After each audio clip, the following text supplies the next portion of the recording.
Hello' everyone, কি খবৰ আপোনালোকৰ? আশা কৰোঁ সকলোৱে ভালে আছে। আজিৰ বিশেষ মেনু হৈছে চিকেন পাকোৰা। চিকেন পাকোৰা বনালে ঘৰৰ পৰিয়ালৰ লগত মজাই বেলেগ হ'ল। আৰু আমাৰ পৰিয়ালত আজি তেনেকুৱা কোনো বিশেষ মানুহ নাই, মই আৰু জিচানি আছোঁ। তো চিকেন পাকোৰা শিশুসকলৰ বাবে বহুত প্ৰিয় খাদ্য। আৰু কি খাওঁ বুলি ভাবি আছিলোঁ। আৰু দুজন মানুহ আছোঁ যিহেতু, চিকেনো আছিল অলপমান, ভাবিলোঁ ইয়াক কিবা এটা বনাই লওঁ। আৰু চিকেন পাকোৰাৰ লগত চাটনি নহ'লেতো সেইটো অলপ খাব বেয়া লাগে, কিন্তু যেতিয়া চাটনিটো থাকে তেতিয়া তাৰ সোৱাদটো দ্বিগুণ হয়।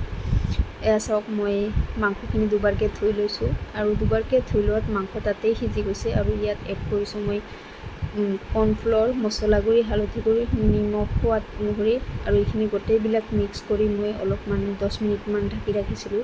আৰু এটা বস্তু ইয়াত এড কৰিব লাগিছিল, কণী, যিহেতু মই পাহৰি গৈছোঁ কণীটো। যিয়ে নহওক, এতিয়া মই চিকেনখিনি ভাজি ল'ম ভালকৈ। চাওক, আমাৰ ভাজা হৈ গৈছে আৰু ৰেডি হৈ গ'ল আমাৰ চিকেন পাকোৰা। আৰু চাটনিটো বনোৱা আপোনালোকক দেখুওৱা নাই, তাতে মই নেমুৰ ৰস, নহৰু আৰু অলপ জলকীয়া দি চাটনি ৰেডি কৰিছোঁ। ভিডিঅ'টো কেনেকুৱা লাগিল জনাব। আজিৰ ভিডিঅ'ত ইমানেই। Bye bye.